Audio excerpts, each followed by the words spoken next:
नमस्कार दोस्तों, कैसे हो आप सभी लोग।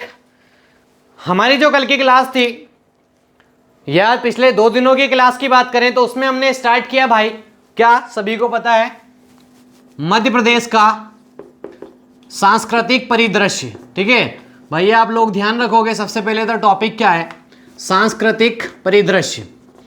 ठीक है, मैंने बोला भाई आपकी लंबी क्लासेस चलेंगी, 8 से 10 लेक्चर हो सकते हैं इसके, क्योंकि भाई कोई भी राज्य आप पढ़ो या कोई भी देश पढ़ो या किसी एक व्यक्ति विशेष की भी बात करें तो सबसे ज्यादा जरूरी होता है भाई उसकी कल्चर, उसकी संस्कृति को पढ़ना।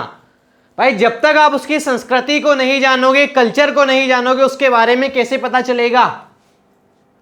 इसीलिए सबसे पहले भाई हमको कल्चर का, उसकी संस्कृति का अध्ययन करना बहुत जरूरी है, और वही हमने स्टार्ट किया है भाई। मध्य प्रदेश का सांस्कृतिक परिदृश्य, यहाँ की संस्कृति कैसी है, यहाँ के लोगों का बोलचाल कैसा है, उठना बैठना कैसा है। ठीक है, ये सारी चीजें हमको देखना है भाई सांस्कृतिक परिदृश्य में। 2 टॉपिक हम पढ़ चुके हैं, पहला आपका सांस्कृतिक संस्थाएं और अकादमी, और दूसरा भाई मध्य प्रदेश के समारोह। ठीक है, ये दोनों टॉपिक हम फिनिश कर चुके हैं।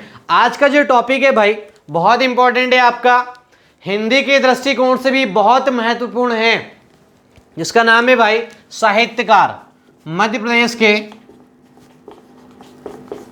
साहित्यकार। ठीक है, तो साहित्यकार के नाम और उनकी जो साहित्य रचनाएं हैं। ठीक है भाई, अगर कोई किसी ने काव्य लिखा है, किसी ने निबंध लिखा है, नाटक लिखा है, फिर आपका खंड काव्य, महाकाव्य हो गया, तो ये सारी चीजें हमको देखना है। इसमें पढ़ना कैसे है सभी लोग जानते हो भाई, लोकेशन से पढ़ना है, इसके अलावा बिल्कुल भी याद नहीं होगा। जैसे मैंने बोला कालिदास, तुरंत ध्यान जाना चाहिए उज्जैन, सुभद्रा कुमारी चौहान जबलपुर, माखनलाल चतुर्वेदी बाबई होशंगाबाद, बालकृष्ण शर्मा नवीन शाजापुर। तुरंत आपको ध्यान जाना चाहिए भाई लोकेशन पे, कौन कहां से है। फिर आप उनकी रचनाएं याद करोगे भाई। ठीक है, और रचनाएं भी भाई नाम से रचना याद नहीं करना है, रचना से नाम याद करना है भाई। जैसे कई लोग रट लेते हैं कि भाई रामचंद्रिका, अच्छा केशव दास की रचना है रामचंद्रिका, बिल्कुल नहीं, ऐसे नहीं पढ़ना है। पढ़ने का तरीका होता है रामचंद्रिका किसकी रचना है, तो वो ध्यान जाना चाहिए केशव दास। कहां से आपके, ओरछा टीकमगढ़। आया समझ में। वही स्टार्ट करना है भाई हमको साहित्यकार। ध्यान से भाई आप लोग समझते चलोगे इसको। जैसे मैंने लिखा सबसे पहले कालिदास।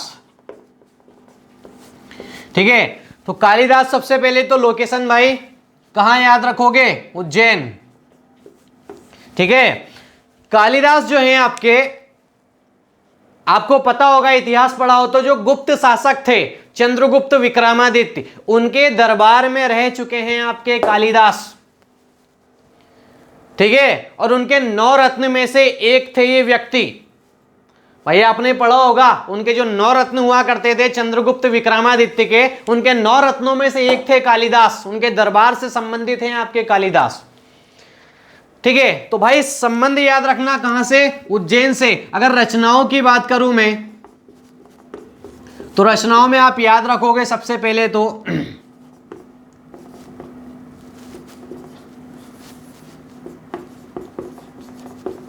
मालविका अग्निमित्र।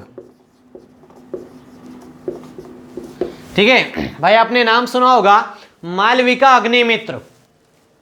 अच्छा, इसमें देखो जिक्र हो रहा है अग्निमित्र का, और अग्निमित्र जो है ये आपके मालवा के शासक रह चुके हैं, विदिशा के शासक। ठीक है, तो ये जो मालविका है, आपके जो अग्निमित्र हैं, उनका और मालविका का भाई दोनों की लव स्टोरी का वर्णन है इसमें। ठीक है, मालविका उनकी प्रेमिका है अग्निमित्र की। ठीक है, तो दोनों की लव स्टोरी का वर्णन है। मतलब कालिदास जो है इनके दरबार से भी संबंधित हैं, इनके दरबार में भी रह चुके हैं अग्निमित्र के, विदिशा, और वहीं लव स्टोरी का वर्णन कर दिया इनका, देख लिया होगा भाई। ठीक है, तो मालविका और अग्निमित्र, तो मालविका अग्निमित्र ये एक ही रचना का नाम है, आप याद रखोगे इसको। ठीक है, मालविका अग्निमित्र। फिर आपका अभिज्ञान शकुंतलम। फिर है आपका विक्रमोर्वशीय। ठीक है, ये तीनों रचनाएं भाई आपको ध्यान रखना ही है, ये नाटक हैं तीनों। आया समझ में आपका? कौन कौन सा? विक्रमोर्वशी हो गया, अभिज्ञान शकुंतलम और मालविका अग्निमित्रम। इसके अलावा आपका मेघदूतम और ऋतुसंहार। ठीक है, ये दोनों आपके खंड काव्य हैं भाई इनके। मेघदूतम भाई ये भी लव स्टोरी से संबंधित है, आपका आपने पढ़ा होगा। इन्होंने मेघ को दूत बना के संदेश भेजा है। ये नाटक आप ये खंड काव्य पढ़ोगे तो आपको समझ में आएगा। मेघ यानी आपके बादल, दूतम यानी उसको दूत बना के भेजा है। ठीक है, तो मेघदूतम और ऋतुसंहार आपके खंड काव्य हैं इनके, आप ये भी याद रखोगे। ठीक है, फिर है आपका कुमार संभवन, कुमार संभवन। ठीक है, और एक आपका रघुवंशम, रघुवंशम। ये दोनों आपके क्या हैं भाई? महाकाव्य हैं।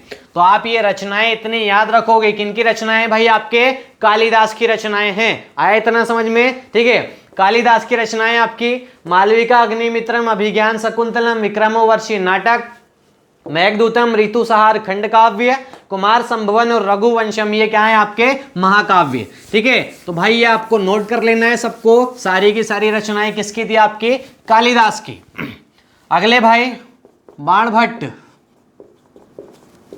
नाम भाई आपने सुना होगा। ये भी कहां से संबंधित है? आपके उज्जैन से ही संबंधित हैं। और बाणभट्ट, अच्छा आपने इतिहास में सुना होगा हर्षवर्धन का नाम। ठीक है, वर्धन वंश के ये शासक रह चुके हैं आपके हर्षवर्धन। ठीक है, मौखरी वंश के शासक थे। तो हर्षवर्धन के दरबार में रहते हैं आपके बाणभट्ट, उनके दरबारी कवि हैं। इसलिए उनके चरित्र के ऊपर इन्होंने किताब भी लिखी है भाई, चरित्र का वर्णन भी किया है इनके। हर्ष चरित्र आपने नाम सुना होगा। ठीक है, रचनाएं मैं लिखता हूं भाई यहां पे, हर्ष चरित्र। ठीक है, ये आपकी रचनाएं हैं बाणभट्ट की। फिर है आपका कादंबरी। अच्छा, कादंबरी को याद ही रखना, पूरे विश्व का पहला आपका उपन्यास है ये। आया समझ में? कादंबरी, इसका नाम याद रखना, विश्व का पहला उपन्यास कादंबरी। ठीक है, इसके बाद आपका पार्वती परिणय और चंडी शतक।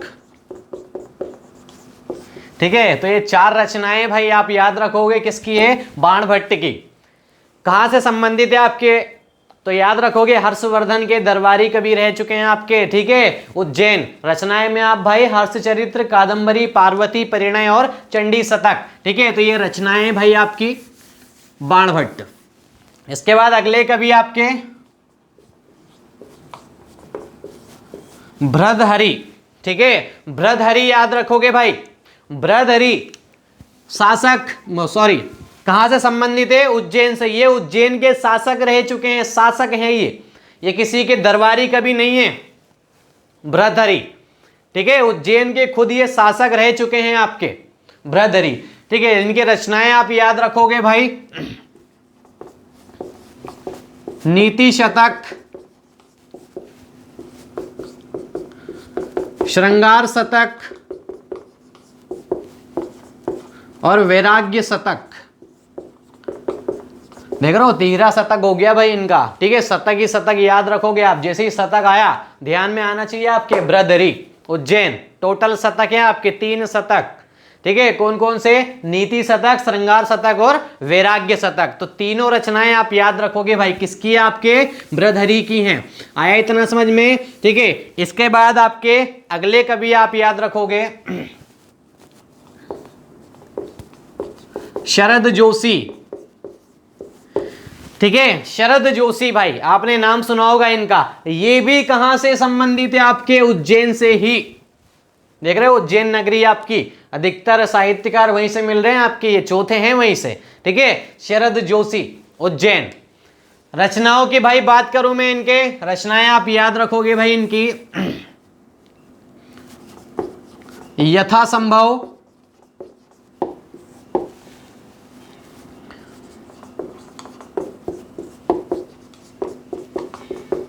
अंधों का हाथी, ठीक है, रचना का नाम है भाई।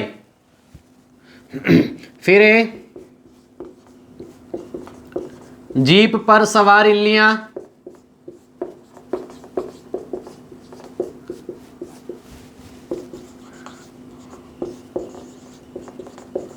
फिर किसी बहाने,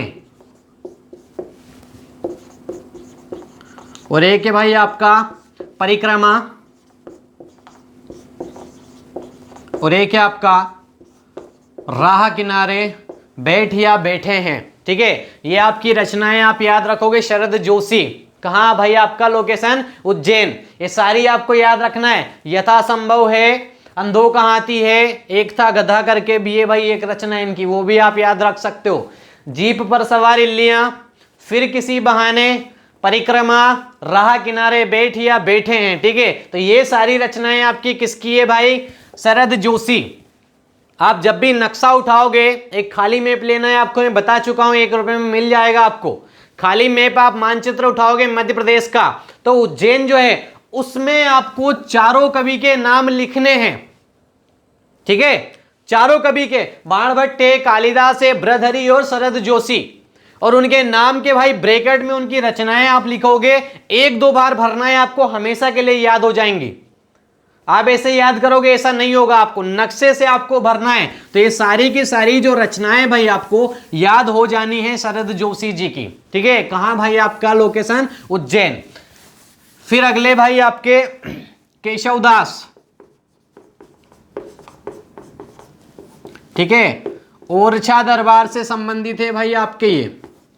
ओरछा कहां पड़ता है भाई आपके? टीकमगढ़ में। तो आप याद रखोगे ओरछा दरबार से संबंधित है कौन? आपके केशवदास। अच्छा, हिंदी जिसने पढ़ा है उसको पता है भाई इनको प्रेत कहा जाता है। प्रेत, भूत प्रेत वाला। ठीक है, अच्छा किस चीज का प्रेत, वो भी आप ध्यान रखोगे भाई। कठिन काव्य का प्रेत। इनका जब काव्य उठा के पढ़ोगे ना, वाकई लगेगा नहीं यार कठिन काव्य है। ठीक है, तो कठिन काव्य का प्रेत कहा जाता है केशवदास जी को। आया समझ में? ठीक है, और कहां से संबंधित है आपके? ओरछा दरबार से संबंधित हैं। रचनाएं भाई याद रखोगे आप इनकी। कवि प्रिया, रसिक प्रिया। ठीक है, ये दोनों भाई आपके मुक्तक काव्य हैं। ठीक है, ये भी अगर याद रख सको तो रख लो भाई, मुक्तक काव्य हैं दोनों। फिर है आपका रामचंद्रिका,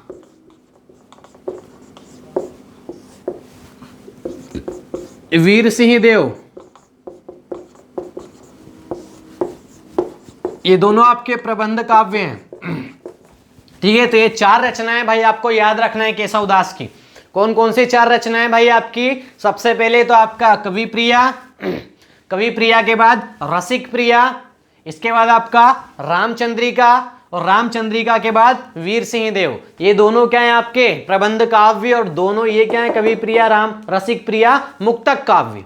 आया समझ में? तो आपकी केशवदास की भाई रचनाएं याद रखना है। किस दरबार से संबंधित है आपके? ये ओरछा दरबार से संबंधित। आया समझ में? ठीक है, अगले कवि भाई आपके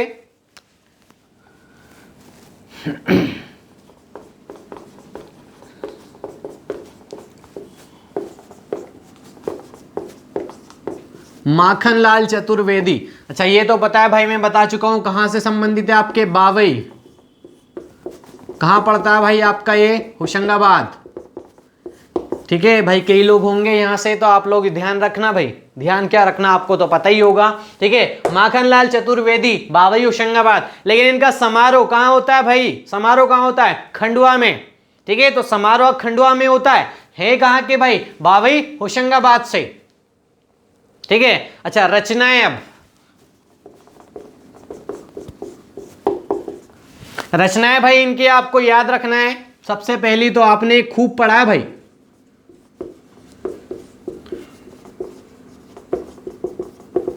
पुष्प की अभिलाषा। भाई ये नाम सुना है सभी ने, पुष्प की अभिलाषा। ठीक है, तो भाई इनकी ये पहली है रचना, पुष्प की अभिलाषा, और ये इन्होंने बिलासपुर जेल में लिखा है। आपने इनका कवि परिचय पढ़ा होगा 10वीं में। ठीक है, तो उसमें भाई ये बिलासपुर जेल में लिखते हैं पुष्प की अभिलाषा को। आया समझ में? तो ये याद रखोगे किसकी रचना है आपकी, माखनलाल चतुर्वेदी की। इसके बाद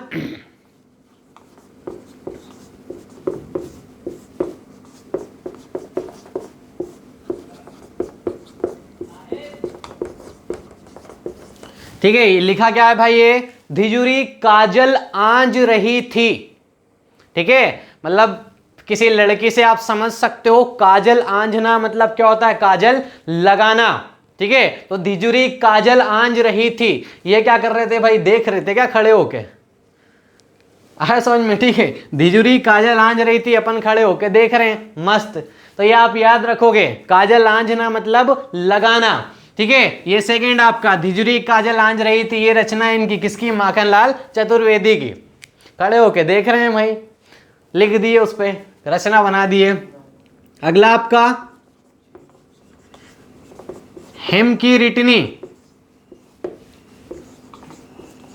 हिम तरंगिणी। देख रहे हो रचना, देखो भाई इनकी, हिम जैसी आंखों वाली, हिम जैसी चालों वाली, काजल आंज रही है, टोटल लिखा है भाई, मस्त रचना है इनकी, आप याद रख सकते हो। ठीक है, हिम की रिटनी है, हिम तरंगिणी है आपकी, धिजुरी काजल आंज रही है, पुष्प की अभिलाषा, जेल भी जा चुके हैं। ठीक है, तो आपको ये याद रखना है भाई, चारों की चारों किसकी रचना है भाई आपकी, ये माखनलाल चतुर्वेदी। कहाँ से, आपके बावई होशंगाबाद से। ठीक है, तो आपको ये याद रखना है, चार रचनाएं भाई आपकी। अगले आपके कवि हैं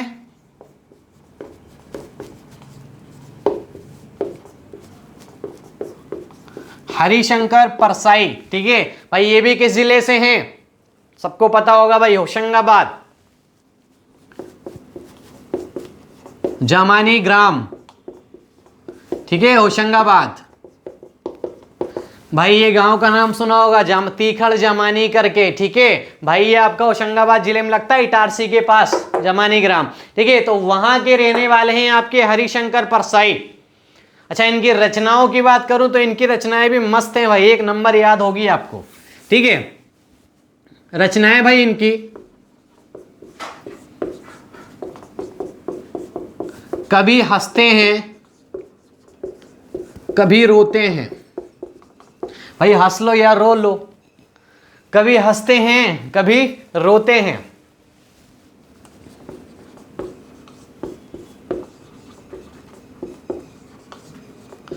उनके दिन फिरे, किनके भाई, अब उनके समझ जाओगे आप लोग। ठीक है, उनके दिन फिरे, पहली देख लो भाई, कभी हंसते हैं कभी रोते हैं, दूसरा बोल रहे हैं उनके दिन फिरे। अगली, शिकायत मुझे भी है। देख रहे हैं, बहुत ऐसा लगता है एकदम मोहब्बत वाली है रचना है पूरी की पूरी। ठीक है, शिकायत मुझे भी है, शिकायत होगी भाई।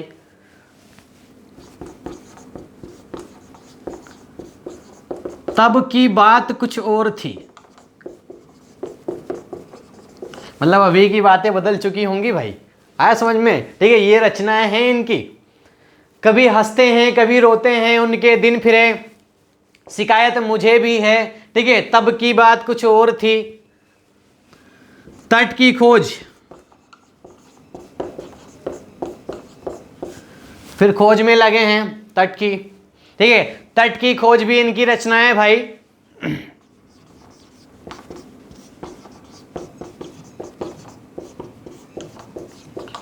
अगली इनकी रचना है भूत के पांव पीछे, लगता है भाई भूत भी देख लिया कुल मिला के। ठीक है, तो ये भी इनकी रचना है आपके, भूत के पांव पीछे।